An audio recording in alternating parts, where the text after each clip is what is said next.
Greetings, everyone. Welcome to COS Today. Dale Parrish, your host this evening, along with my co-host, Mr. Ken Kashuba. Hi, Ken. Hi, Dale. How you doing? Good, good.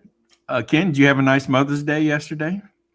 Well, yeah, my wife had a nice Mother's Day, and so did my daughter-in-laws. All did well, and so now it's on to Father's Day and see if they're even going to pay attention to me. I don't know,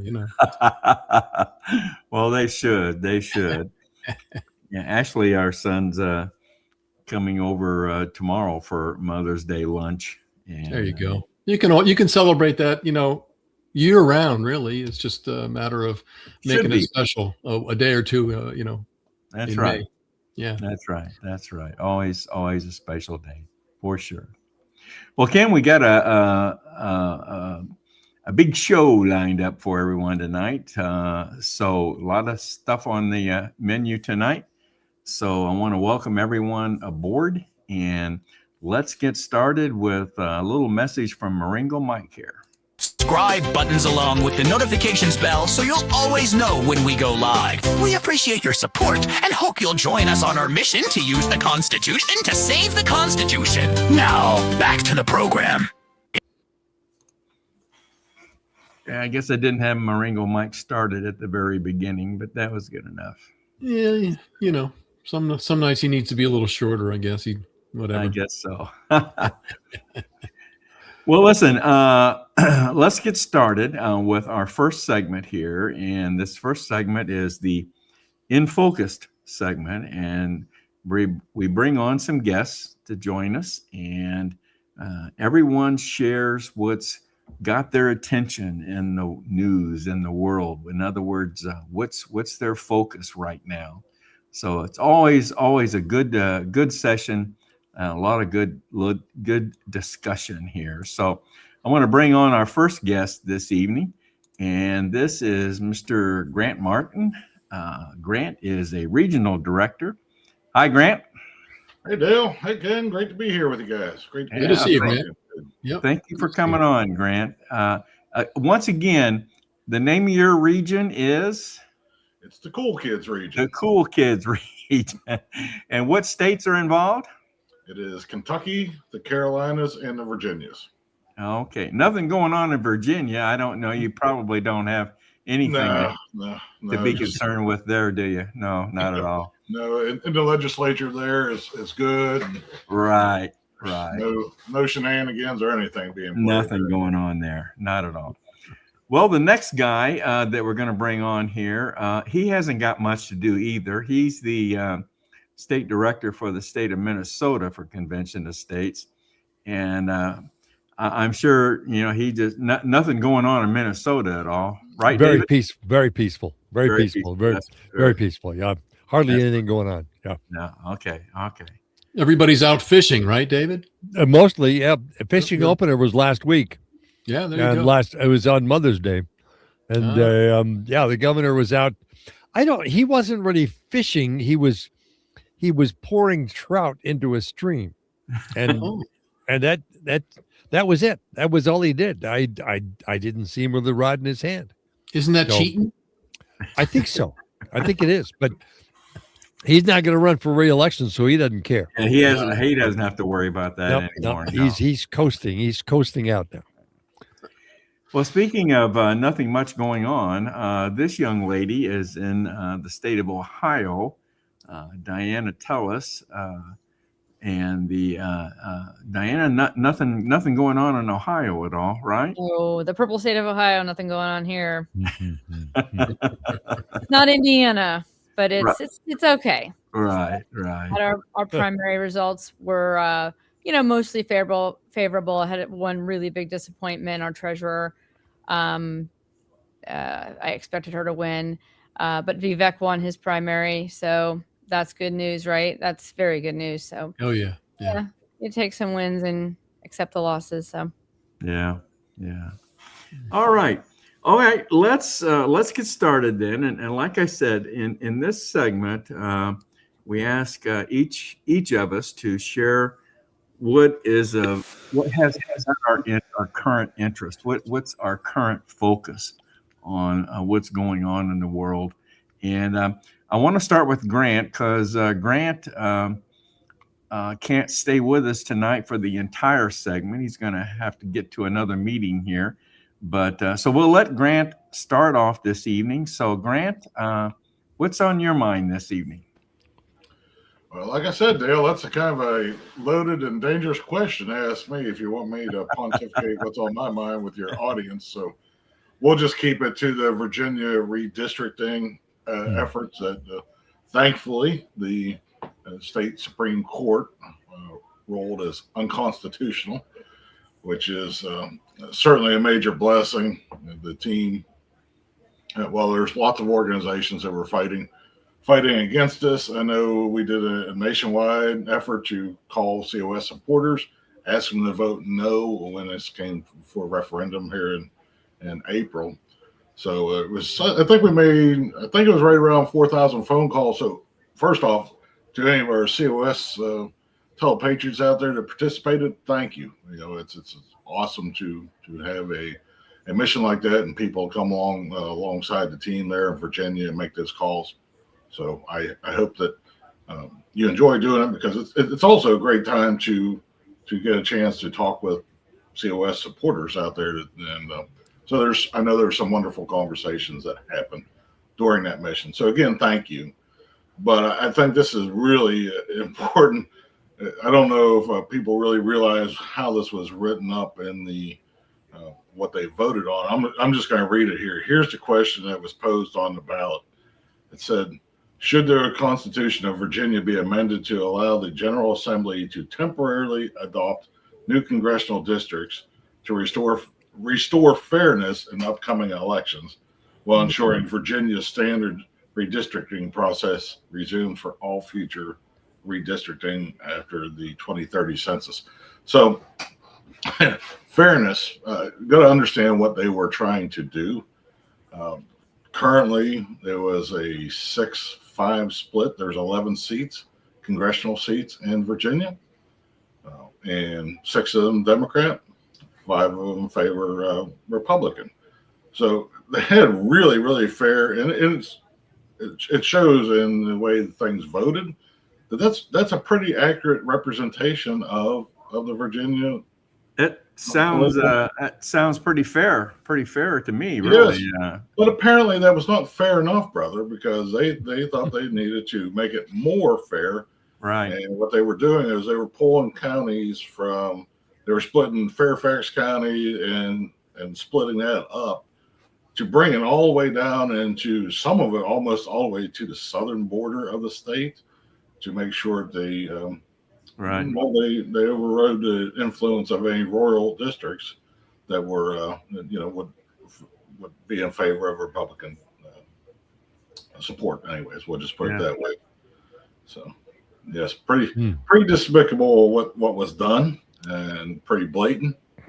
So, to have the Supreme Court come along and unfortunately the vote went in favor, but now it was close. It was like a 51%, 51 to 49%.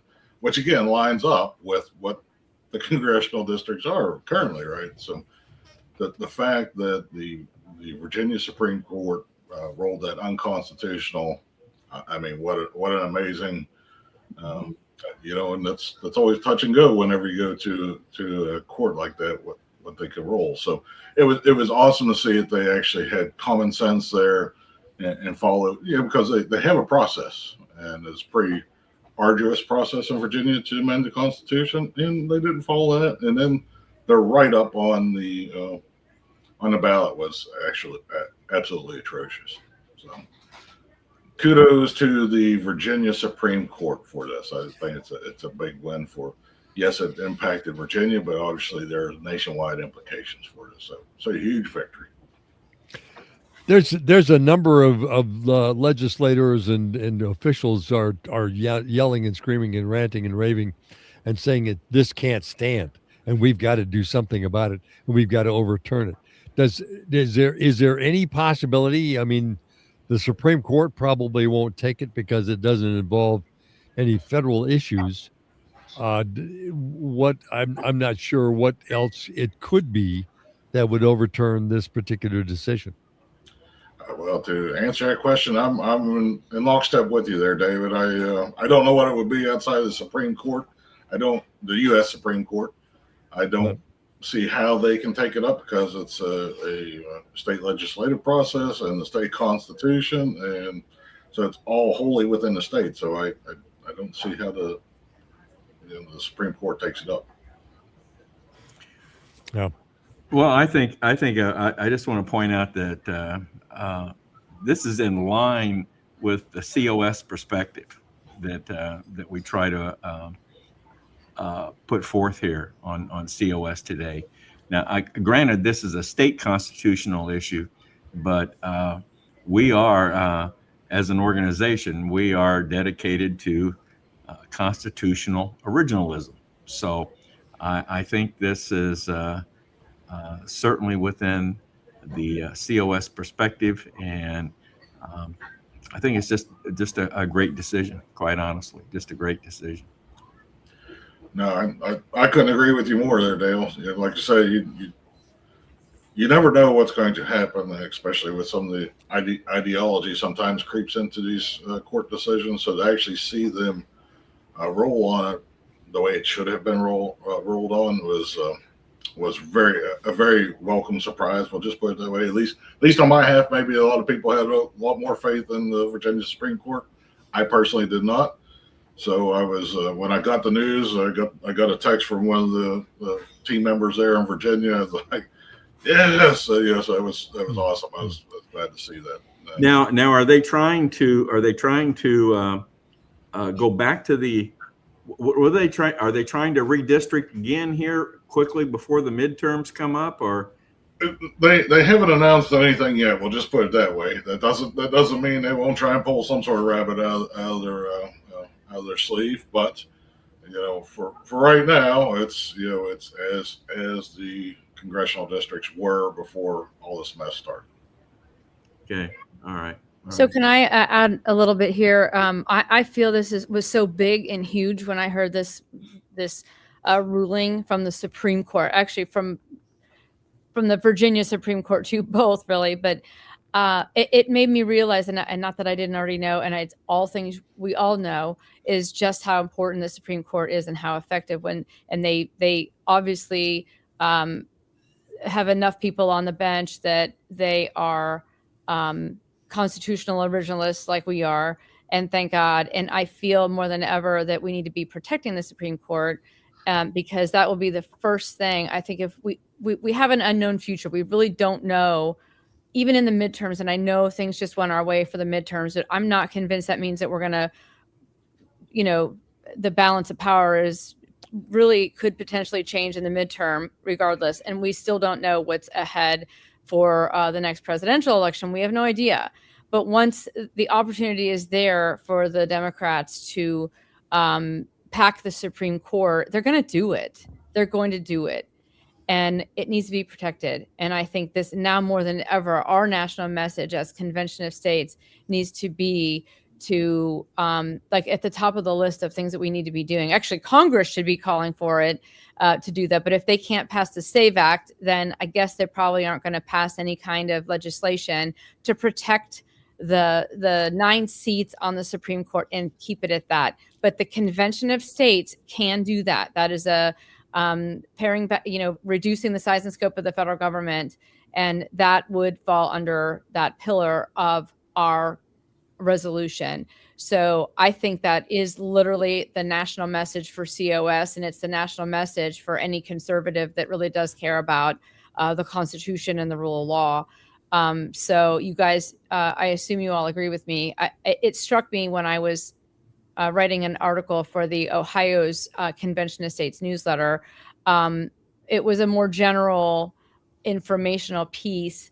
And I've been trying to be a little more heavy hitting and get the attention of people because we're getting close to the possibility of passage. Actually, we may end up very soon getting passed out of the committees that we're in. So we're really hoping for that and praying for that.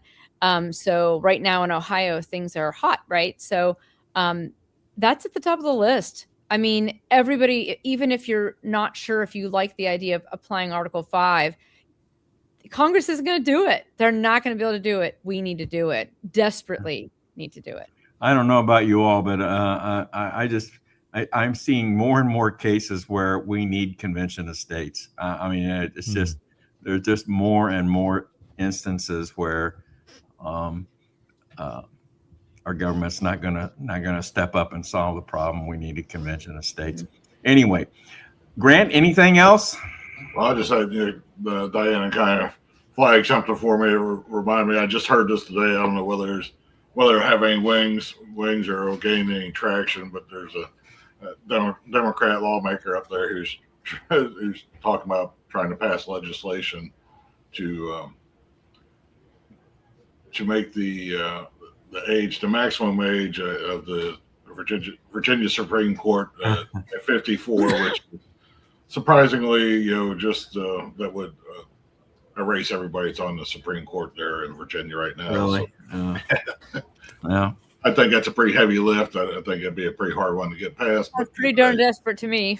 Yes, but I heard that and I just had to kind of My goodness. chuckle. It's like there's no end to what what some people will do to stay in power. We'll just put it that way. Yeah.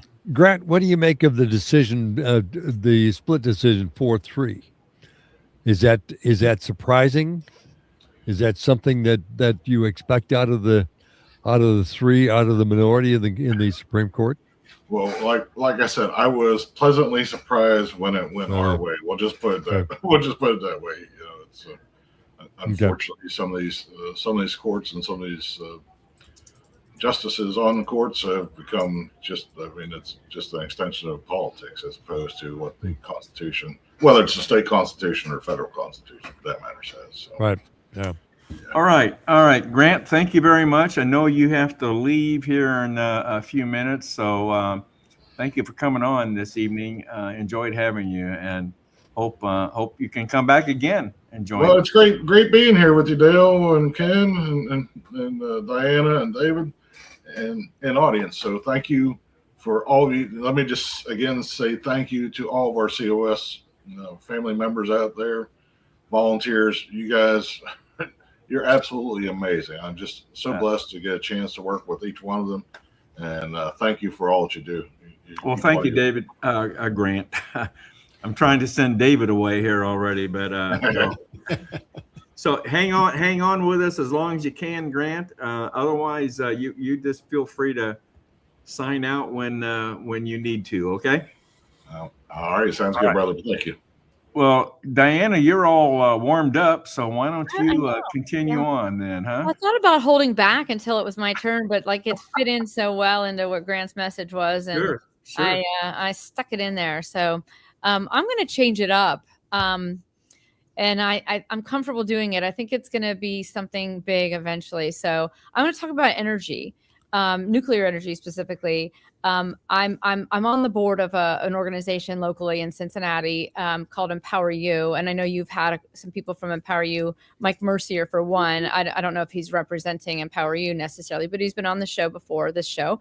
And I was asked, we bring to the table kind of the kinds of educational speakers we would like to bring in. We're an educational organization, and we sometimes have live talks, and we do recorded and live streamed shows just like this, and it's always educational. And I was interested in nuclear energy because I'd been hearing chatter about small nuclear reactors or modular reactors they're called. I don't quite understand all the science. It's been described to me about every which way from Sunday, and I still don't quite understand, but I get the gist of it, and I understand that the technology is new enough and safe enough that it's an up and coming thing. We do have problems with energy in Ohio. Well, all over the country, really. And I recently saw an article that Americans for Prosperity did about how much regulation gets in the way. Well, so do people when people push back. And I think, nuclear energy is another industry, and where the United States needs to come in ahead on that. Just like the AI technology, we also need to be working towards a better, cleaner energy source. Not and what he called it, the gentleman that I interviewed, whose name was Mike Conley, and he's an author, and he wrote several books on this topic. He called it the active versus passive production. So active being like a nuclear reactor, and passive being solar, wind, and the renewables. Okay, but we know what that kind of looks like, and it's not super reliable. And there's a lot of he wrote a whole book on that called Roadmap to Nowhere, and it is a roadmap to nowhere. So, so I kind of wanted to draw a parallel between the AI technology and nuclear energy. So AI, I recently heard a gentleman that I listened to, a popular pundit, Ben Shapiro, actually, and says that, in AI, we need to win that. We can't let China win the AI technology and get better than we are. Just like all technology, but especially that. So that's why we can't just stop it and stop technology, even though people are getting worried about it. It's here, and we need to run with it. And I feel similarly about nuclear energy, and I just don't think it's getting that much attention just yet. But it's going to, because if we have the AI, we're going to need to power these data facilities, and that's what's going to end up happening. So I just wanted to educate the audience on that. It's not the daily, it wasn't in the news cycle today, I can tell you that. But Donald Trump did mention that he was going to have these data centers, and suggesting that they bring their own power to when they, so they're not drawing from the grid in these communities and forcing our energy prices up. So, and there's no other way, and there's no other energy he could possibly be talking about except nuclear energy. So, I don't know if it's all the same. I might just drop my, I did a podcast. It's recorded, and I guess I'm taking kind of the license to promote that. If anybody in the audience is interested in learning a little bit more about that technology, we covered it pretty thoroughly. Not just the science, but literally the disinformation and the misinformation that surrounds nuclear energy. It's very safe. It's not what people envision, that there is some really bad science out there that was unfairly propagated. And we all know at COS how misinformation and disinformation is extremely difficult to push past. And once ideas set in, it's very, very hard to get people to back out and see things another way. So we're going to need to do it. The United States is going to need to do it. And I will say this, these newer nuclear plants, and I mean energy plants, I don't mean nuclear bombs, I mean the plants, China is building them. So they can't get ahead. We can't have our adversaries being better at energy production than what we are. That's not possible. That's not a thing. I wish the world were different and we didn't have to constantly be competitive. If I'd rather just sit in my house and read books all day, but I'm an activist because the world doesn't. It's not easy. It's not simple, and there's very bad things that happen, and we have adversaries. We just do. So the United States is going to need to be energy dominant, and as well as AI dominant, if we are to protect ourselves. And that's Diane, I want to jump in on this. Yeah. Yes, we've talked about these things to some extent, but as a matter of fact, two things before I even get to what I really want to say. Empower You. I'm very interested in that program that you're involved in, and yes, we've had Michael on before. Yes. And anyone else from that group that you can recommend, I would be happy to follow up with. Because I think that's a very good resource. And if you can get us a recording of your podcast, we'd love to play a part of it, if that's okay with you. You betcha. It sure is okay. On a broadcast. Okay. Well, the thing I wanted to get to about your point on nuclear power is we've also talked about on COS today the vulnerability that we have with our electrical grid in this country, and is nuclear power a solution to that, perhaps? My guest suggested they put it underground. Now, I mean, Okay. it's still vulnerable there. I mean, there's things that, would need to be addressed, but it wouldn't. It's exposed now, right? It would be a lot less exposed if this were operating underground, and that's what he's suggesting. And he didn't. I don't think he even necessarily thought that was for safety. Well, not for attacks necessarily from the outside, but obviously that makes the most sense for Well, Google is constructing a location here in our town right now, and the power is an issue, or has been an issue, with the local people around surrounding that, where this plant is being built, or where this location is being built. And I believe that they are going to be having their own power source there. So it's been very interesting. That's an interesting topic. And you throw in AI with that. I mean, AI, holy smokes. I mean, what a topic AI is. We're just all over the place with AI. One of the companies that's involved in modular nuclear reactors like that is a company out west called NewScale. And my sister happened to be the one of the bean counters for this startup. And but when they went public, she took early retirement. Oh, really? It wasn't necessarily her idea, but but she decided to do something else for a living. But they make reactors, and she described them. She couldn't tell me all that many specific details, because a lot of the stuff they were working on was proprietary. But she said the reactor itself was probably 30 feet across, a cylinder 30 feet across at about 100 feet long. And it was like a big Coke can. And it was easy to bury in the ground. And put everything underground. And it said that they had sold a number of them in France. So they like I said, the company now has gone public, and they're involved very definitely in the pairing up of large plants that need a lot of power, and they would be able to supply that power to just that plant. Yeah.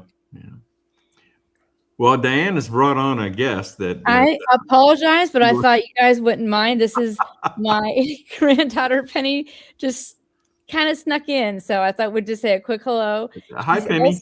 Hi, Penny. Hi, Penny. Hi, Penny. Break him in early, Diane. Break him in early.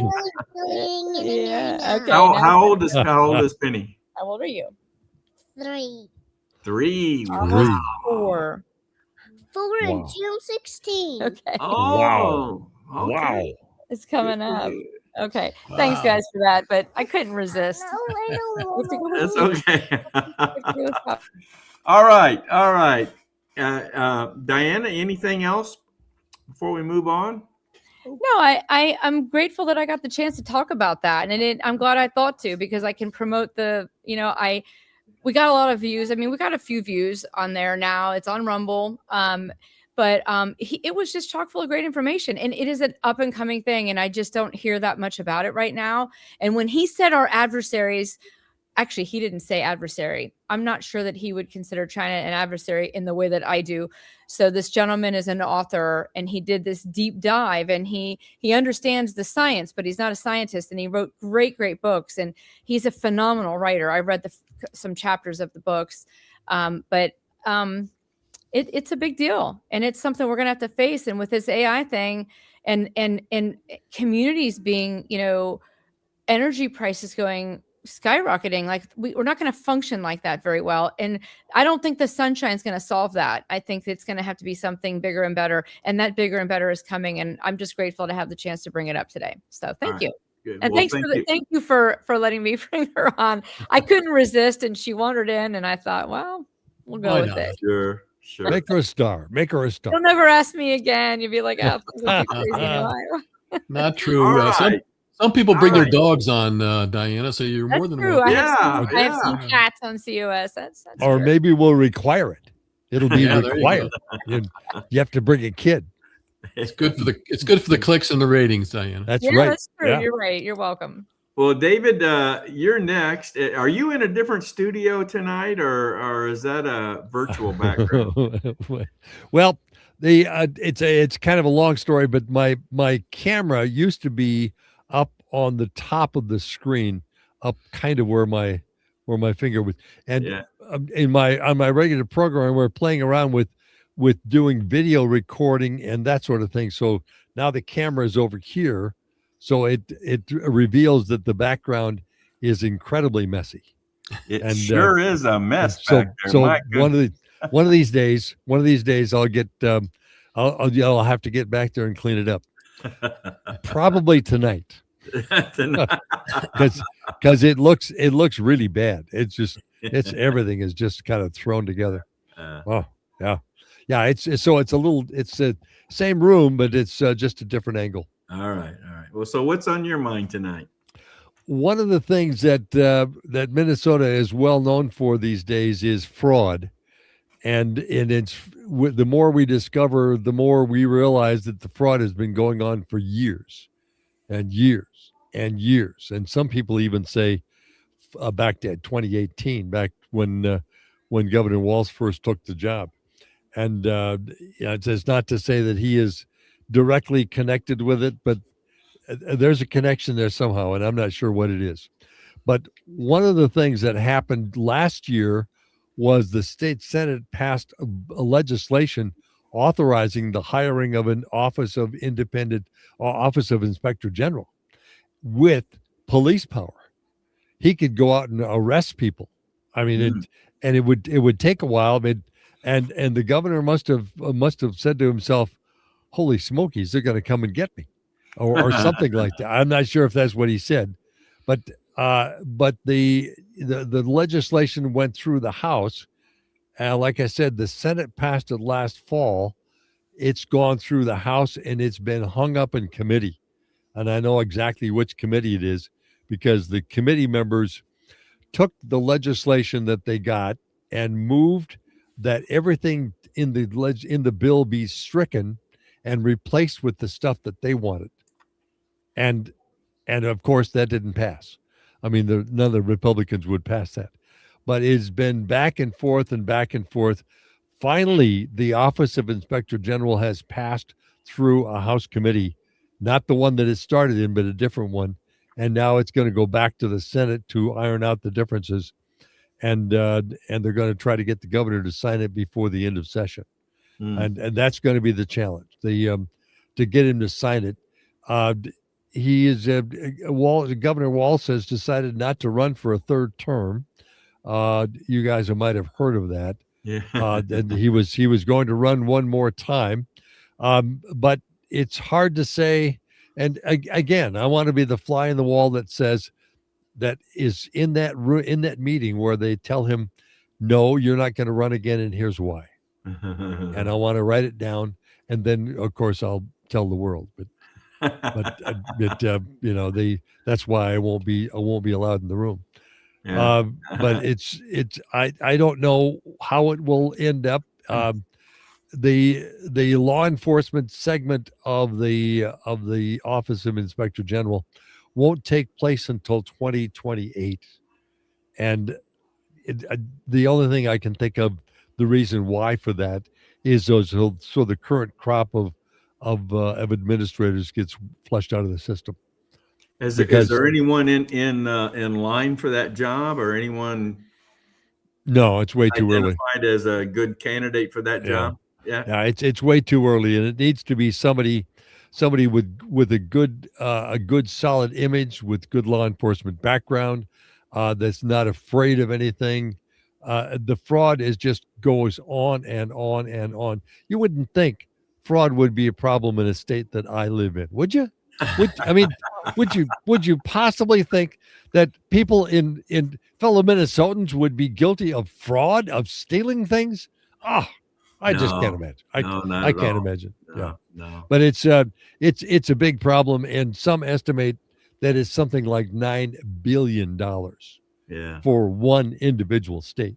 And it's not state money, it's federal money. Right. It's your money. It's not just mine. Yeah, it's awful. It's very, very bad. And we're right behind you. Yeah. Oh Ohio. yeah. Other states, Yeah. California and Ohio are right behind it. Yeah, and it's I think it's everywhere. I think it's everywhere, yeah. but to some extent, California, evident. Shouldn't you, if you live in California, you shouldn't have to worry about finding hospice service. No, From no, what you I shouldn't. understand. Now, I don't know whether you would get the service, but Yeah.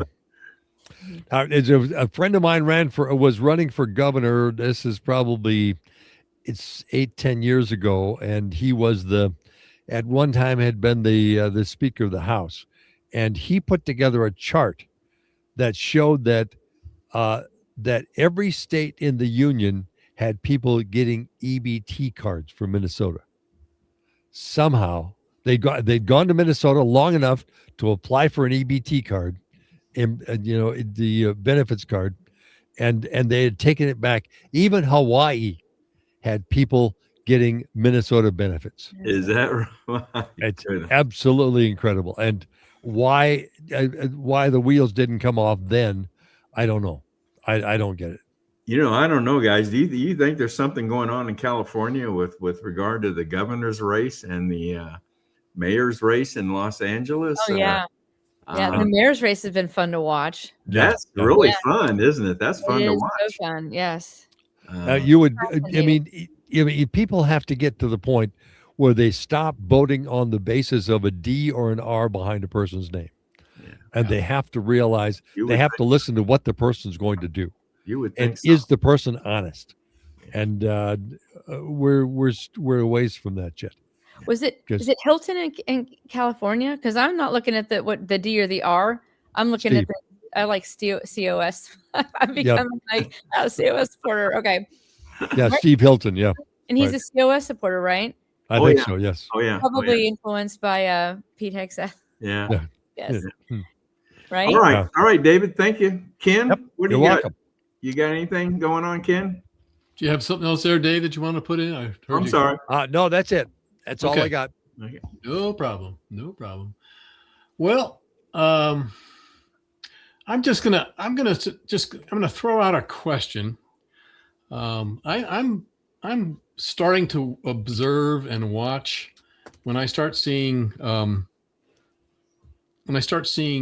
World Health Organization pop into the news again, and apparently with our latest development from Spain with our virus that has been, brought on board a ship. And from what I understand, I can't verify this specifically, but from what I understand, this virus was brought on from a couple that was, I guess, tramping around or walking around a garbage dump somewhere. And apparently this came back on board or whatever, and this thing started. However it started. My question is, this panel that we're sitting on tonight, we're not 6 feet apart. Is that coming? Will we all be wearing masks next week as soon as the World Health Organization gets involved? And I was a bit surprised. They started out with a little different statement. They said that each country would handle their own safety precautions. So that's a bit of a far cry from what happened, what we all remember not too long ago, if people can think back to our pandemic. But the word isolation starts popping up, and I understand they put these people into on the ship into isolation, and that's a good way to start. I'm just concerned that, as we've seen with every other, I'll call it opportunity, the left has dragged it out and tried to force it on the American people. So my question is to the rest of the panel, and I'll open it back up to everybody. Do we need to keep an extra eye on this? Do you think it's coming, or are we pretty safe from people's memories of going down the wrong, following arrows in the grocery stores and standing 6 feet apart? What's everybody think? I'm going to say I think we're safe this time. I Based saw based on what? Recollection from well, the American public in general. based on a press conference that I watched today a little bit. Well, tell us about that, then, Dale. There was some health people on there and assuring everyone that this is not going to be COVID again. We're not going to get into wearing masks or separating people. We feel they feel they've got this well under control and that we don't have to worry about it. What about vaccinations? Any of that stuff coming up in that conference? Nothing was said about that. I just, and again, I was pleasantly surprised to hear the WHO turn around and say, each country will handle their own. That was a bit of a surprise that actually came out of that organization. So hopefully they learned some of their lessons from COVID. I guess that's my point of bringing it up tonight. Have we learned the lessons, or are we gonna slide down that nasty old slide again just because we have a group that brings it up and tries to force it on us? I think it's the wrong disease, Ken. I mean, hantavirus isn't transmitted by air, and it's transmitted. I mean, you have to, it's got to be bodily fluids. It's got to be physical touch. Gotcha. So it does. We just need a better disease for that. We'll look around. We'll look around and find a better disease. We need something that's. We got to find a better cruise ship. Is that what you're saying, David? Yeah, maybe so. I just read a thriller where a guy had put together a combination of two deadly diseases, and one of them was the Ebola virus, and he matched it up with something that was airborne. And I'm trying to think. I think it was mosquitoes. Ooh. And this was a fiction account, of course. But and so the right at the end, the hero captured him or killed him or maybe stuck him with the needle or something. But I don't remember what it was, but it's still out there. It's still, the storyline is out there. And gotcha. If some nutty professor wants to put the world on notice, that's the way they'll do it. Well, I kind of changed my channel on that tonight at the last minute. I'm doing some more detailed or deep dive research on another subject. I think we'll probably save for next week on my spot, and it regards the Kennedy assassination and LBJ. And I find there's some interesting information going on there that oh boy. It's quite a deep dive, and I knew we wouldn't have time for it tonight, so I'll save it for next week. Yeah. We're about out of time. Can't we take a couple of minutes? Oh, come on.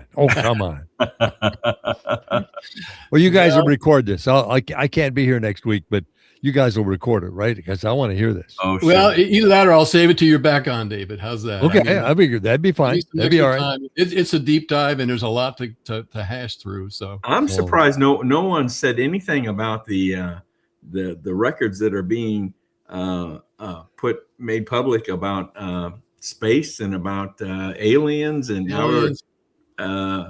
whatever you want to call it. Is this just not out there enough yet for people? Not out there enough yet, Dale. Not enough. It barely got my attention.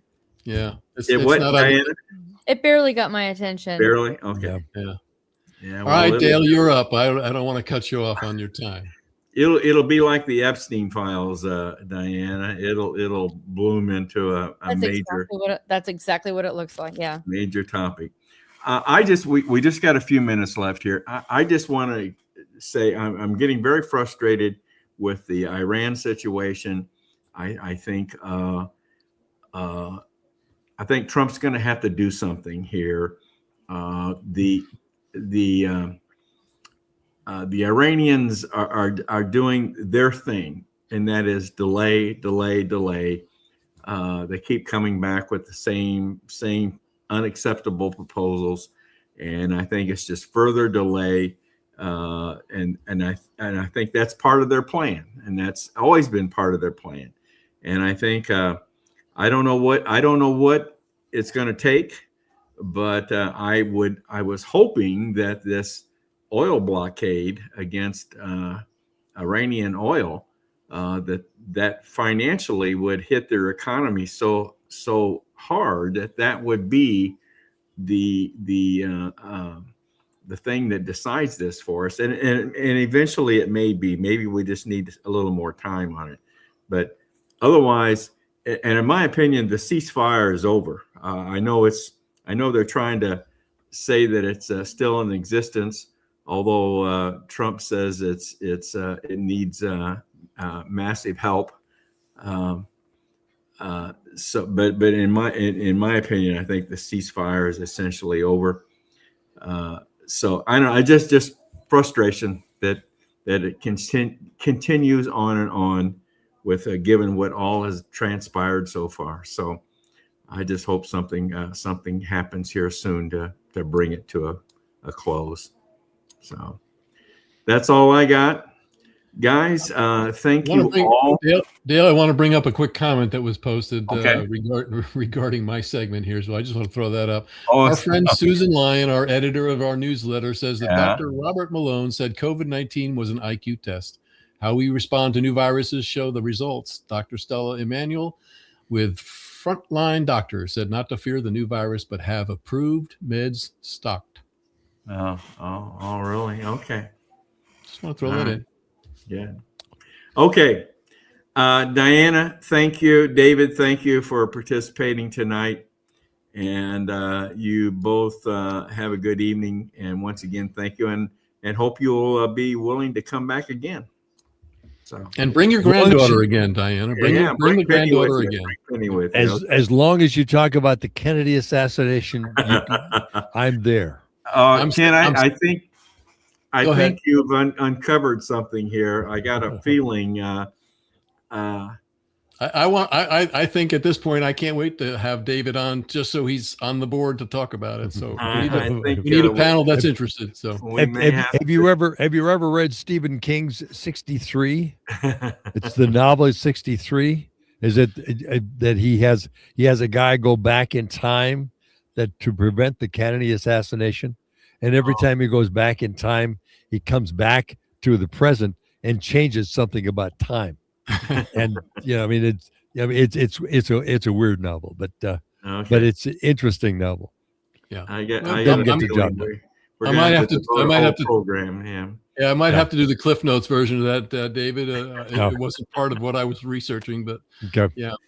All right, guys, we got to move on. Thank you very much, Diana, David. Thank you. Thank you very much. Okay, that was a good in focus segment. Always enjoy doing this.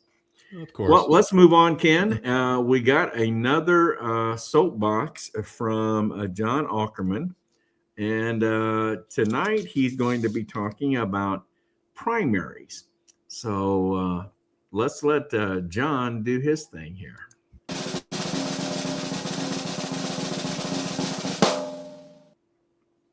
John Ackerman for Convention of States. I want to ask you this question.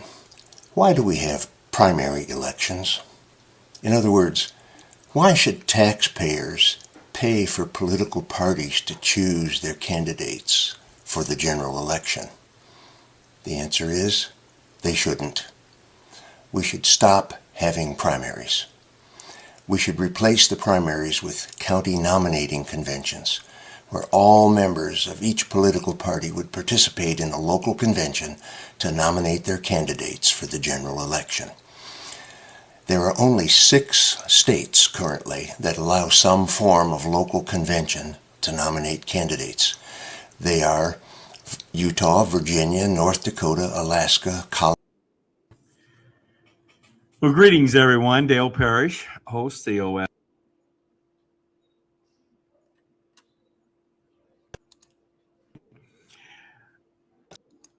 One of our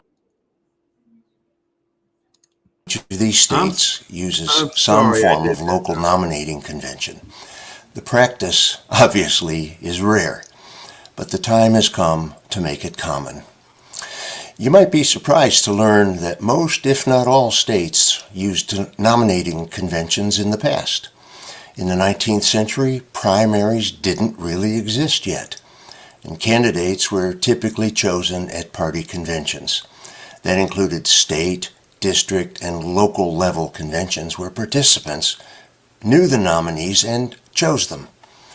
It was during the progressive era, red flag warning, that most states shifted toward primary elections. Over time, state-run primaries became the main way to nominate candidates, including local candidates. This placed the financial responsibility on taxpayers to fund local parties choosing their candidates. It's fundamentally wrong for taxpayers to pay for political parties to do their political business. Political parties are, after all, private organizations, not government entities. So the question is, why should taxpayers fund a private group's candidate selection process? The answer is, taxpayers should not fund the nominating process. Furthermore, the primaries have a dismally low turnout. So the question becomes, why should the public subsidize a private organization's election that only a small slice of voters actually uses? And the answer is, we shouldn't.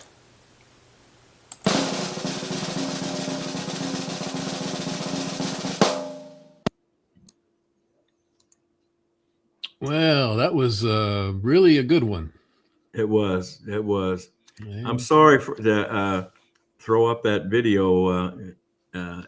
I realized, Ken, that I had not downloaded the next video that we have, so I tried doing it in the middle. Yeah, in the middle of John's. Yeah, that's not gonna download in the middle of an ongoing video, but that's okay. We got the most of it, and hope so. Yeah, and boy, John does a good job on those, doesn't he? He really really does. So yeah, I think we got a great video. Yeah, and he's staying up doing one a week for us, so that's good. Well, but he really raises a lot of good points in that, and I think if most people would really just take a step back and look at some of the things that were really are kind of bizarrely we've slipped into these things really without even noticed, and recognize that this is some of the problems we're causing ourselves. Yeah. So, yeah. All right, well, let's move on. This next segment that we're going to bring to you, this next presentation, I say, has to do with the Southern Poverty Law Center. And as you know, that organization's been in the news here recently. So I asked one of our contributors, Brett Sturley, to look into the SPCL or LC, Southern Poverty Law Center. Yeah. I asked him to look into this and give us some background and some information on what this is all about. So I caught up with him recently and recorded this interview. So let me, without further ado, let's get with that. Well, greetings, everyone. Dale Parrish, host COS today. I asked one of our contributors. This gentleman has been a contributor of ours for some time. That's Brett Sturley. He's the Missouri Convention of States state director. And I asked Brett to look into the Southern Poverty Law Center. As you know, this has been in the news here recently, and an indictment has actually come down against them. So I think this is a very interesting situation, and I wanted to learn more about it, and I thought the best person to do this, to teach us about the Southern Poverty Law Center and what's happening with them right now, is Brett Sturley. So let me bring Brett on and let's get started. Hello, Brett. Hello, Dale. How are you doing this evening? Good, good. Happy Mother's Day, by the way. Thank you very much. My mom, well, other than myself and my brother, my mother could not be a mother without the both of us. So I guess that I'm sure I gave her pause to figure out when I was growing up, because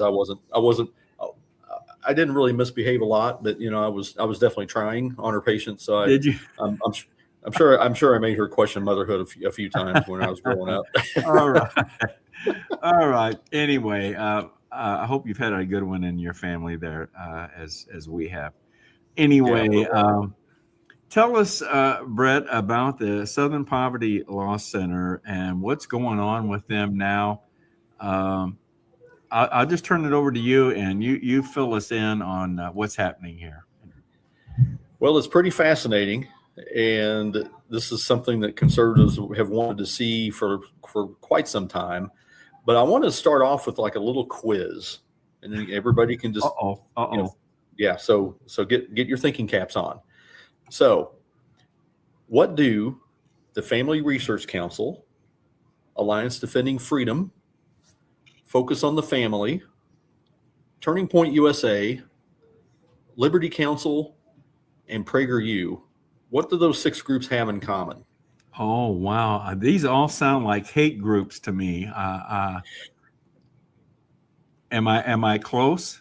You're warm. You're very warm there. Absolutely. So, we as liberty loving conservatives would call them, they're generally faith-based organizations that defend our traditional founding values, and they advocate for the life of the unborn, and that men are men and women are women.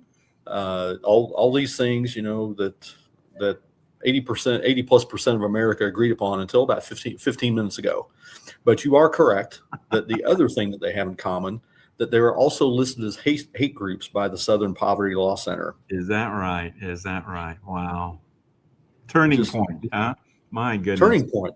Yeah, because you know that giving a microphone to your opposition and letting them freely speak their ideas and concepts and engage in debate, that's obviously hateful behavior. Of course. So of course. So it's just crazy. But I thought I might, in order to be fair, because we want to be fair and even-handed here and informative, let's go back and see exactly how the Southern Poverty Law Center was founded and what its original mission was.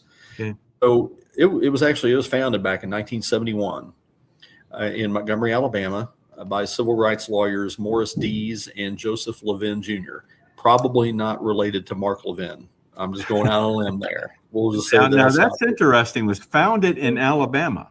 That's kind of an interesting point. Now, I'll bring that back up to you. I'm sure you're going to get to it here, but go ahead. I didn't realize that. It's been around a long time, hasn't it? It has been around a long, long time, and one of its core founding principle was to ensure that the promise of the civil rights movement became a reality for all, particularly in providing legal representation to poor, disenfranchised people and those who face racial discrimination and other injustices. So, you can think about Selma, Alabama, with the march on Birmingham, and the bus boycotts and everything. That was really a hotbed of civil rights. Of civil rights activity back in the 60s, and that's where the SPLC, was why they were founded in Alabama. And now, going back, they talk about the promise of the civil rights movement. That meant different things to different people. Martin Luther King Jr. professed a goal of having a colorblind society, to where his children would be not judged by the color of their skin, but by the content of their character. Right. And he advocated having everybody treated equally in society and in the judicial system. Whereas there were more militant wings like the Black Panthers that embraced what's called Black liberation theology. And so while the Southern Poverty Law Center, the SPLC, as I'll call it just for brevity, they may have provided Black Americans with representation in the U.S. justice system and advocated for minorities in the post-civil rights South, it's really morphed into an organization that's been co-opted by the left, and it's really weaponized as a tool to advance the left's Marxist agenda. So to that, I previously mentioned those six groups. They publish what they call a hate map annually of groups that they oppose. Now, this list has grown from it's traditionally, included groups like Aryan Nation, Ku Klux Klan. Definitely 99.9% of America would agree these are absolutely hate groups, and they are very deserving of being on that hate map. Yeah. But that list has grown from not just including these white supremacist groups, but to include mainstream conservative, Christian, and libertarian groups. In some of the views that land groups on this list, so their evaluation criteria is, such outlandish things as supporting marriage as between one man and one woman. That was something that even Barack Obama campaigned on in his first election, and I think the second election as well. Rejecting the rainbow jihad agenda.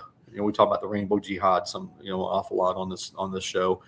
Defending Israel, that's a no-no, and even just the right of the Jewish people to even exist.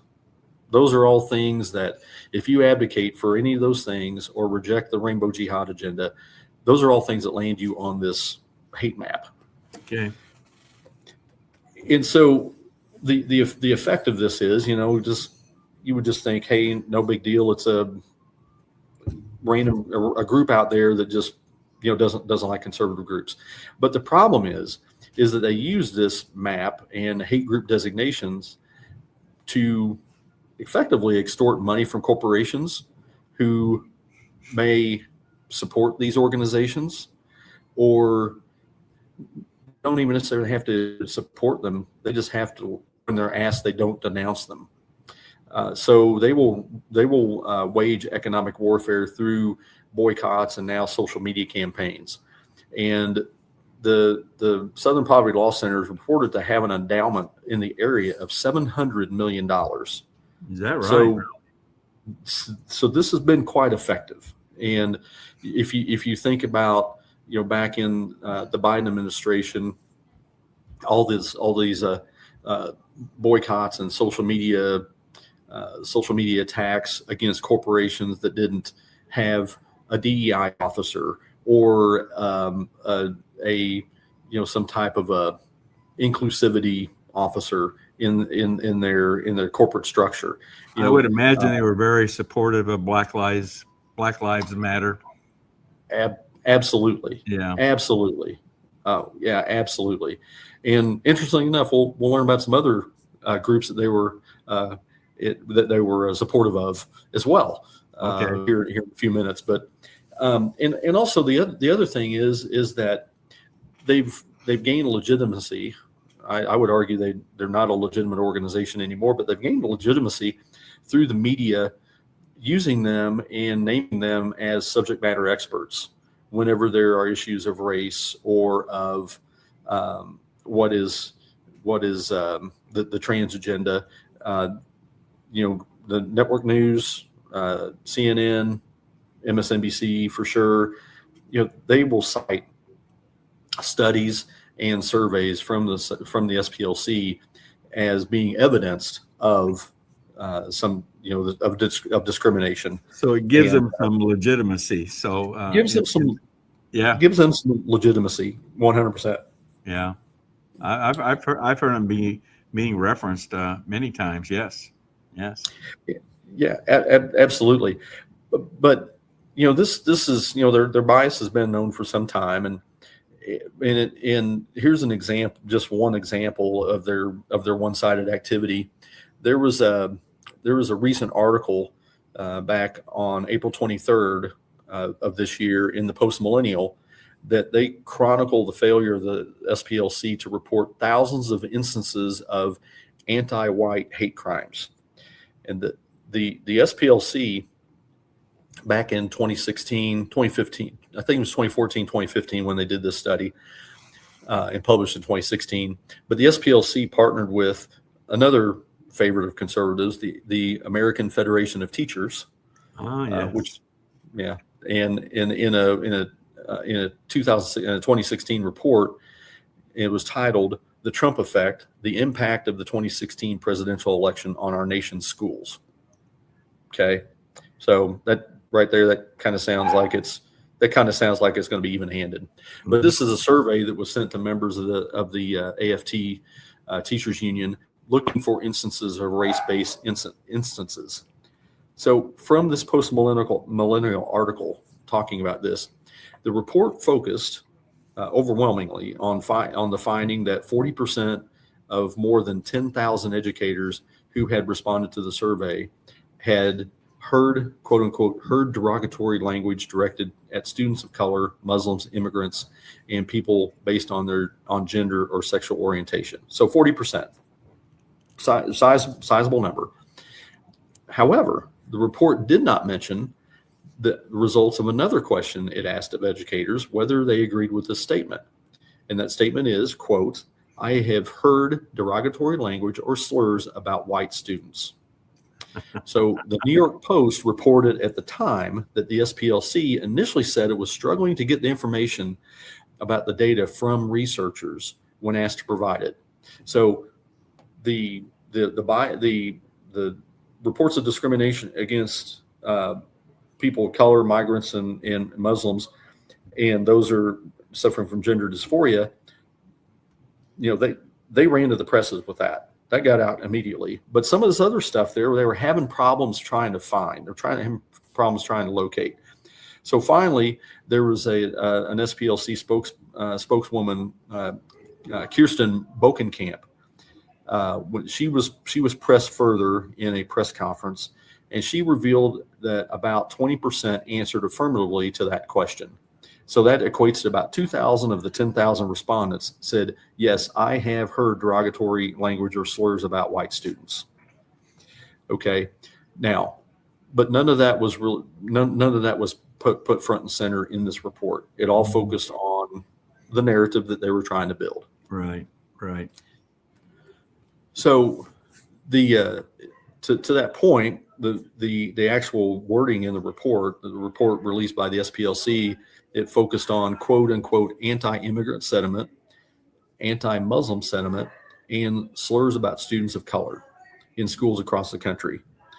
And former Education Department civil rights attorney Hans Bader said at the time, quote, they left that result out, meaning the attacks, the racist attacks on white students.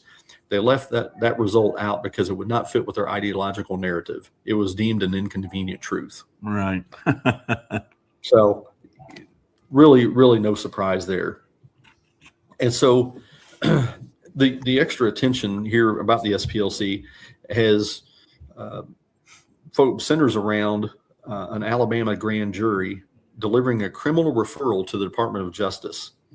And the Department of Justice last week did file a criminal indictment against the Southern Poverty Law Center and on 11 counts. And this includes 6 counts of wire fraud, 4 counts of bank fraud, and 1 count of money laundering. The SPLC was also found to be actually funding white supremacist groups like the KKK, Unite the Right, which was the group that formed the Charlottesville, Virginia rally in 2016 that gave rise to the quote that that President Trump said there were many fine people on both sides. Right. And that was snipped out. If you listen to the whole entire quote, President Trump did say that. He said, now, I'm not talking about the neo-Nazi groups and the white supremacist groups. I'm not talking about them. Those are nasty people. But this centered around whether to tear down civil rights statues or not. Right. And he said, and that's what President Trump was talking about in context. There's people who want them torn down. There's people who don't want them torn down. There's good people on both sides. But he specifically stated he's not talking about the white supremacists. But that's what Biden based his campaign on, right? That's correct. He said that. That's what he said, or that's what he was told to say. I think he was still, mildly communicative at that point in time. So I think he might have actually used that as an excuse. But it was definitely before you get too much further, you said something just a few sentences ago that I think is very interesting. That this came from an Alabama grand jury. That is correct. Not a Washington D.C. Not a this came from an Alabama, and I guess that is because it's an Alabama chartered organization. Is that the That's tie correct. there? That's correct. Since okay. since their corporate offices are headquartered in Montgomery, Alabama, then that has that federal court has the jurisdiction in this case. All right. Well, that makes sense. All right. Correct. Okay. I'm sorry to interrupt, but no, that's fine. No, that's very important to know. But the other thing that this Unite the Right thing in Charlottesville gave rise to is and we've talked about this just pathetic carbon footprint on this show here before, is the racist anti-Semite Nick Fuentes, who is being who is gaining a lot of traction among our youth, which is very, very sad, because he is, in my estimation, based on his words, a blatant racist, a blatant anti-Semite. And so this is where he was 18, I think, at the time, and so that's where he really got his career launched. So So the DOJ listed some of these groups that the SPLC funded, and I want to go to that here real quick. So, and this is from the DOJ, and this is from the Alabama grand jury, that the SPLC funded a National Alliance affiliate, that's a neo-Nazi group, over $1 million. Paid they sent over $300,000 to an affiliate of the Aryan Nations. The Unite the Right coordinator for this, for that event, they paid over $270,000. A former National Alliance chairman, they paid over $140,000 to. Former KKK members, they paid over $73,000 to, and then a group called the American Front president, who was also a convicted felon, paid him over $19,000 for certain services rendered. So, not a large chunk out of that $700 million, but I think what is really interesting here is that the fraud that they are accused of committing is against their donors. Because they're going to their donors and saying, hey, you need to give us money so we can fight all these hate crimes and everything. But then they're funding the hate crimes to try to close the loop there. So this is what's so fascinating to me, because it goes, you look back at the Jussie Smollett thing, you look back at the NASCAR deal to where, oh, there's a noose in my garage. Like, well, no, it's a pull down handle for your door, dude. I mean, come on. Every stall has this. Every garage bay has this. So just imagine that we live in a country that is so unbelievably racist that groups actually have to make up instances of racism to prove that that this is a racist country. So if they can generate more instances of perceived racism, then they can get more money from their donors to support their effort to fight that, right? 100% correct. Yeah. I mean, they're unbelievable. Unbelievable. It is. It really is. And I think that what the SPLC said, that they're not denying that they made these payments, which is interesting. But what they're saying is that they were paying making these payments to field research to try to uncover instances of racism. Well, okay. Obviously that's not borne out.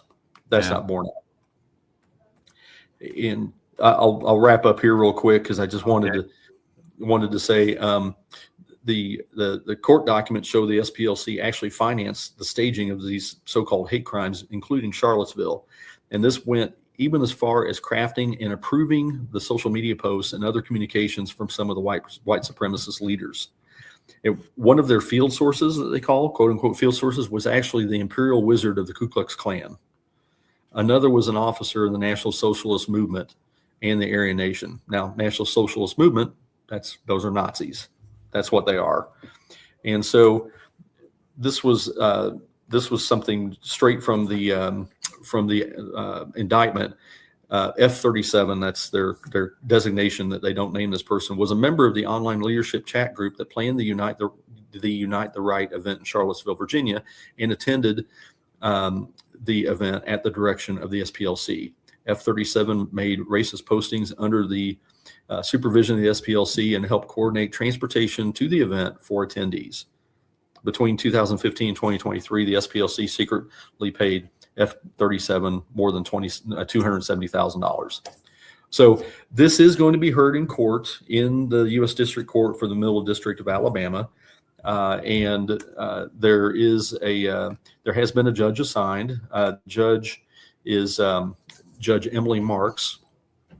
And, we're supposed to qualify this. It's 2018 appointee of President Trump. But we'll just see what this, where this goes. And I'll be happy to follow up as the trial progresses. Yes, it certainly would.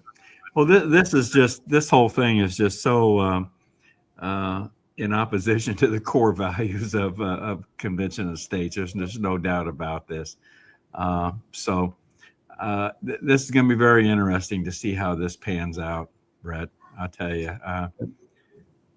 It will. I'm ready for people to be perp walked and thrown in jail. We need to take some scalps here, and somebody needs to be held accountable here. 100%. I mean, we've all been screaming about holding people accountable, and this is just another one of those instances where some people need to be held accountable here.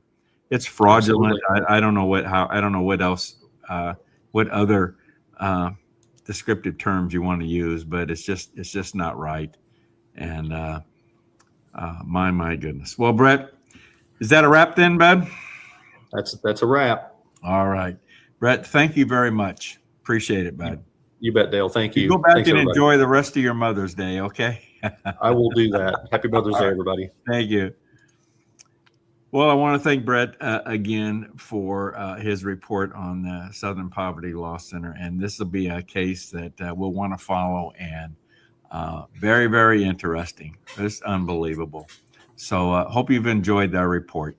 You all have a good evening, everyone. Thank you very much. Good report from Brett. He always does a good job on these. So. Yeah, yep, and it's such an interesting topic. We actually did have a couple of comments I'll go ahead and put up. Okay. And I know that Vicky here was probably meaning exposed instead of expressed for the sham, but I think she was talking about good thing that they were exposed to the sham that they are. And then our friend David Nally had a little comment. He said that the left is for the destruction of Western civilization. So it's not even about racial or religious discrimination. Those are just tools used to provide talking points to the leftist media. He said he firmly believes that the majority of Black and Latinos do not agree with the Marxists. So they have to find fringe issues to support LGBT and Hollywood, Muslim Brotherhood, so on and so forth. He sees that these are ridiculous groups, and he has faith that America is turning to God in numbers not seen since I think he meant the Great Depression. That's probably what he meant, but I won't put words in his mouth. Yeah. Interesting comments. Very good. Well, Ken, every once in a while, I like to remind everybody what we mean by the COS perspective. You've heard us say that a few times just this evening. And so once again, I put together, I revised my last recording of this a little bit. And so I've done another one on just what the COS perspective is about. So let me go to that real quickly here. Sure. Greetings, everyone. I wanted to just give you very, very briefly a little explanation as to what we mean when we say the COS perspective. So let me bring up my PowerPoint, and this will help, I think, explain the matter to you. What is the COS perspective? There are two components to the COS perspective. The first component involves the pillars of our resolution, the resolution that we are recommending that 34 states sign on to, calling for a convention of states for the purpose of proposing amendments to the Constitution. This is the first part of COS perspective. The second part has to do with the core values of Convention of States. I'll get into those in very, very shortly here. But right now, just very briefly, the three pillars of the resolution, the first part of the perspective is first to impose fiscal restraints. That's dealing with the national debt. Second, limit the power and jurisdiction of the federal government. The federal government in a lot of areas has gone way beyond its original intended control. And the third, of course, is term limits. Now, that's term limits on Congress as well as other federal officials. So that's the first part of the COS perspective. The second part, as I mentioned, is the core values of Convention of States as an organization.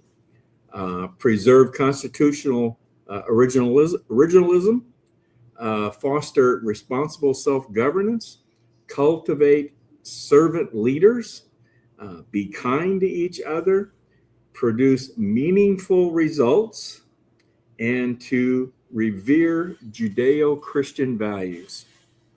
That's basically what the COS perspective is comprised of. So when you hear us talking about that, you'll know that we are talking about the COS perspective. And I just want to close with one more point here, that we try to address today's issues from the Convention of States perspective, and that's what we're trying to do. So hopefully this will help you understand a little bit more about what we mean by the COS perspective. Thank you very much. Very good. Yep. Well, I always like to get that little explanation out there. Yep. Yeah, I always like to kind of remind people of that. Well, this next piece that I recorded, I won't try to repeat it here, but I talked about this a week or so ago on one of our In Focus segments, and that has to do with the FCC gender warnings that are being contemplated. So without getting into it any further, let me get right onto the recording on what the FCC is doing with gender warnings for TV programming. Greetings, everyone. The FCC is currently seeking public opinion on whether TV programs that address transgender issues or feature trans or binary characters should carry warning labels. So I want to delve into this a little bit more. I brought this topic up on an In Focus segment a week or so ago. So it's been of interest to me. And the public opinion being sought here is still going on. And I haven't been able to find out too much about what the responses have been so far. But I wanted to delve into the whole issue a little further and give you some more information on it. So let me bring on my PowerPoint here and let's delve into this, okay? The FCC gender debate going on. So what I'm going to present to you now examines the ongoing debate regarding possible television content warnings or disclosures related to transgender or non-binary themes. The discussion centers on parental rights, parental transparency, constitutional concerns, cultural influence, and the role of media in shaping public perception. Now, let's understand here, take a little moment here to understand the current rating system. Television already operates under established rating systems designed to help viewers and parents understand content suitability. I think there's about 7 different classifications right now, if I'm not mistaken. Now, these classifications, these existing classifications, describe content that address violence, language, sexual content. But the current debate asks whether additional labels related to gender themes should be considered. So what's being discussed? The core issue is whether television programming containing transgender or non-binary themes should carry additional content disclosures. Supporters argue parents deserve greater transparency, while opponents view such proposals as discriminatory and unnecessary. So what's the FCC's traditional role in this? Historically, the FCC has regulated broadcast standards tied to indecency, public interest obligations, and child protection concerns. The debate now asks whether gender-related content should fall under broader disclosure discussions. So what are the supporters? What's the position of the supporters? Supporters often frame the issue around parental rights and informed decision-making. They argue modern entertainment strongly influences culture and children's understanding of social issues, making transparency important. So what do the opponents say? Critics argue these proposals may violate free speech, unfairly single out particular groups. Many also express concern about expanding government influence over media content. Well, what about the media? Television and entertainment have historically shaped public attitudes on social and political issues. Supporters and critics alike acknowledge that media narratives can strongly influence public perception and younger audiences. So let's look a little closer at the parental rights question here. A central question in the debate is who should guide children's exposure to sensitive social topics. Many parents seek tools that allow them to make viewing decisions consistent with their values. Well, what are some possible approaches here?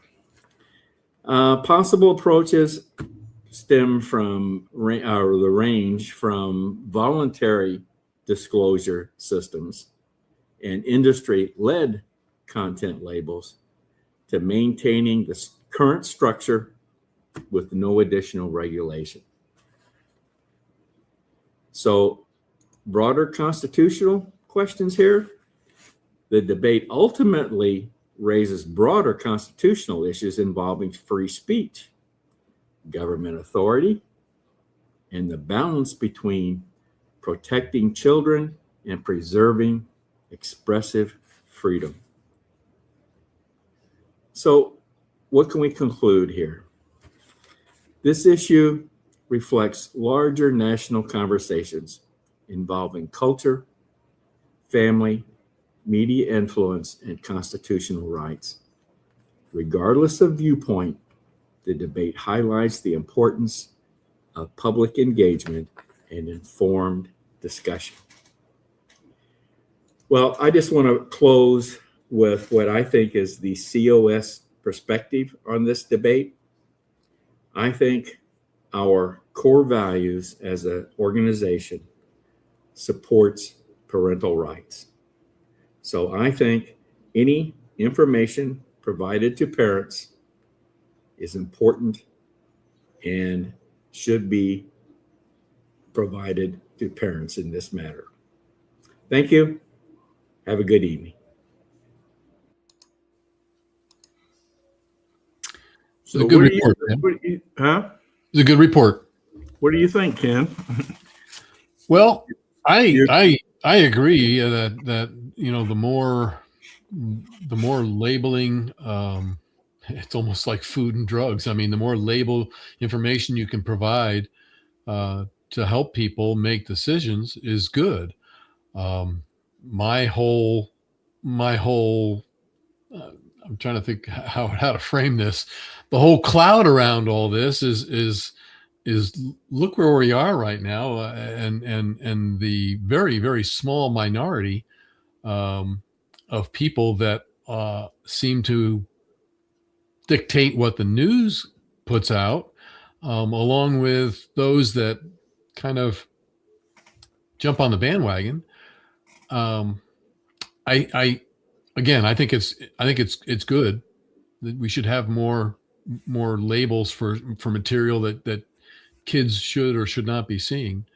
But wow, will it really have the effect based on the way that this seemingly minority of people are dictating the way things are done in the country?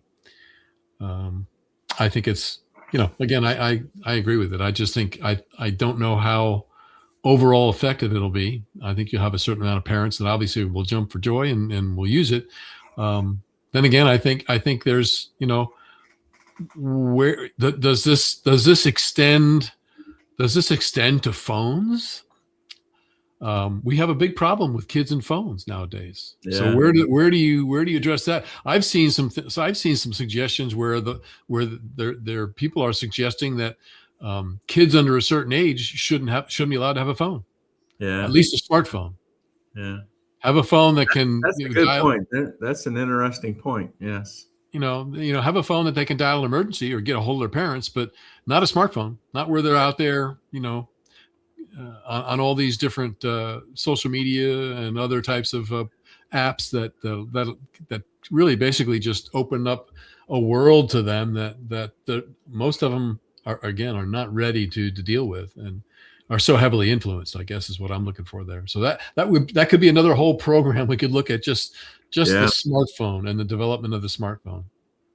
So, and there's a lot of controls that exist today on phones. I know my son is he's got 5 kids, and I know they've utilized controls a great deal but I really haven't kept up with that. Obviously, it wasn't an issue in raising our kids. So yeah, no, even not for mine either. But I don't know the specific details on this, but I have read some things or heard some things that even Meta is looking to, and again, I'm not sure whether it's an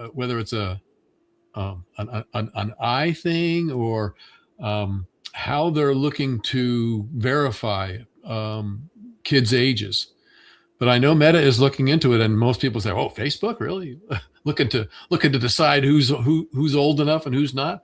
Right. I think it's an issue they're looking into, because I think there's these media outlets or these apps and platforms that were not originally supposed to be news type apps and what have you. They are being sued. There's a lot of lawsuits going on right now, and I think they're looking to avoid that. And so, proving the age of a youngster is something that I think these companies are starting to look at. And again, why is that? Because it's hitting them in the pocketbook. Yeah. So. All right. Interesting. You've opened up another whole segment there. These rabbit holes you find, Dale, are getting us in trouble. That's content for another day. Yeah. Okay. Well, Ken, this is this next little interview that we're going to play is something that you picked up on. That I don't know. Are you a Rand Paul fan? A couple of elections ago, when I felt strong about him. Yeah. There are things I do like, and there are other things that I think I don't like. I mean, it's one of those things, and you're not going to like every candidate, that comes about or a person's position. Yeah. I do think that he's wavered on some things, and this next interview that you'll see, I think he comes around a little bit on certain things. He's come to the realization that we need some help. So yeah, I mean, if you ask me if I'm a fan, yeah, I mean, if you would ask me a couple elections ago what I thought about John Fetterman, you would have got a total different thing from me. But John Fetterman has turned out to be one of the more respectable Democrats you can find nowadays. So yeah, Rand Paul, he's got some good points, but he's got some others that I wouldn't totally. Yeah, he does. Yeah. Well, this is an interview you saw on Fox, right, with Will Cain, and I thought it was very interesting because he's touching on something that we one of the pillars in our, well, I guess it relates to one of the pillars in our resolution. But anyway, let's play it here, and we'll come right back to it. Sure. Court could decide as soon as next month whether President Trump can restrict birthright citizenship. But my next guest isn't taking any chances. He's ready with a plan to end birthright citizenship through a constitutional amendment. He is Kentucky Senator Rand Paul, and he joins me now. Senator, thanks for being with us here today. 2/3 of the House, two-thirds of the Senate, 3/4 of the states is another path to ratify an amendment. And we barely get bills passed, Senator. Yeah, I think going through the states is our best chance. There's about 35 Republican states where this is pretty popular. And I do think, as it's explained to people and people understand that people who are breaking the law and their kids get to vote, I think most people, if they hear that, are like surprised, but also upset that this is happening. We also have so many people abusing our system. I mean, look at the entire Somali population of Minnesota stealing $9 billion. So I think people are upset about this more than they have been in a long time. And I think the 14th Amendment was intended really to make sure slaves, newly freed slaves, were voting, all for that, all for legal immigrants who come here and U.S. citizens to vote. Right. But if you break the law, I don't think you should be rewarded with voting. But does that mean, even though that's your interpretation, mine as well, that the 14th Amendment had its original intentions, you don't expect the Supreme Court to actually see it the same way? Most people who watch the oral arguments are saying the court's probably going to rule the other way. That's been the opinion of most legal scholars over time, but we've never had a definitive ruling. I think we probably will get a definitive ruling, and I don't think it's going our way. But either way, for my period in the Senate, I've been for statutory change the law, but I've also been for constitutional change. And I think we're leaning towards the best answer, or maybe the only possible answer after the Supreme Court rules, is we're going to have to amend the Constitution. All right, 35 states. You need 38 ultimately to ratify it. That's a big lift, but this is the beginning of the process. Senator Rand Paul, thanks so much for being with us.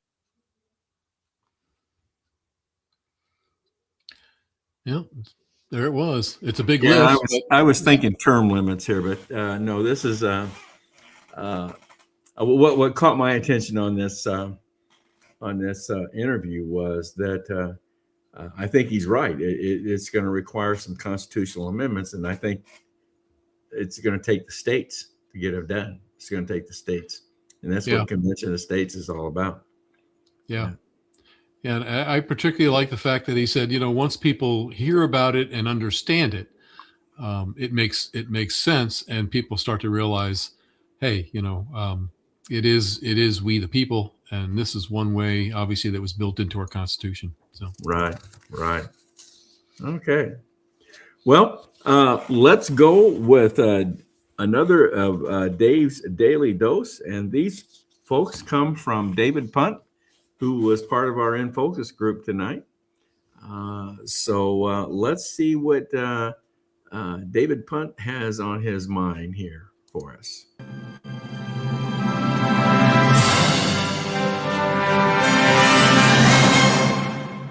Sure.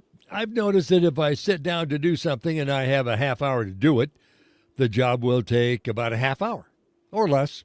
But if I have the same job to get finished, say writing this column, and I have an extra half hour, writing the column will take an hour.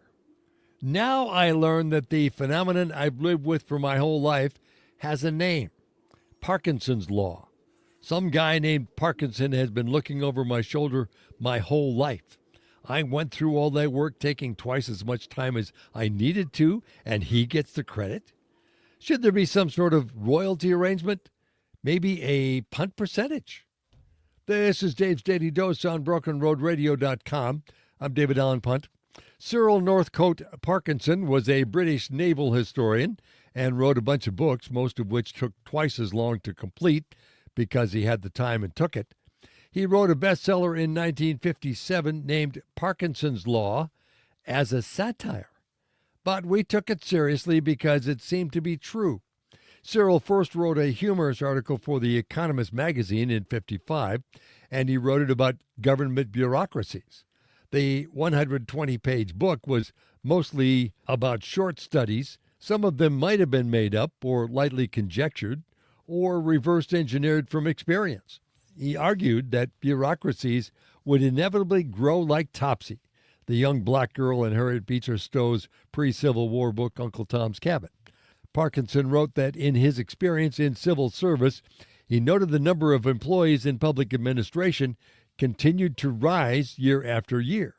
He noted that politicians and taxpayers have assumed that the rising total in the number of civil servants must reflect a growing volume of work to be done. In a later article, he referred to it as galloping orgmanship, the tendency of all administrative departments to increase in staff, irrespective of the amount of work to be done, until someone hires an Elon Musk and invents a DOGE, a Department of Government Efficiency. The obvious result is a court case demanding all those fired employees be rehired, given back pay, and be able to hire assistants to complete the now increased workload, which will take twice as long to finish. I'm David Allen Punt.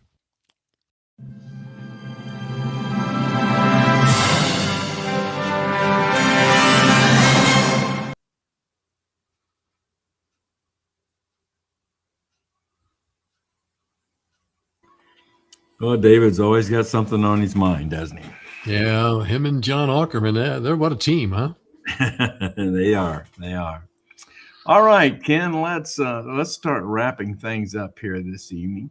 And so I want to show everybody this. If you're looking for our broadcast and you want to watch our broadcast live, the easiest way to find us is to search on YouTube for our YouTube channel, American Patriots for Convention of States. That's American Patriots for Convention of States. And Ken, I think you're going to put that the link to that in the chat, right? I sure will. Okay. But that's the easiest way. There you will find our current broadcast, and you'll find all the past broadcasts as well. So YouTube channel, American Patriots for Convention of States. Now, if you have any questions or comments about tonight's broadcast, please feel free to drop us an email, raiseyourvoicecos@gmail.com. raiseyourvoicecos@gmail.com. So, Ken, before we let Maringo Mike close us out here this evening, any other comments that you want to that we need to feature? Well, let's see. I'll go ahead and put one here because it does talk about that last little interview with Rand Paul. Let me get that link posted.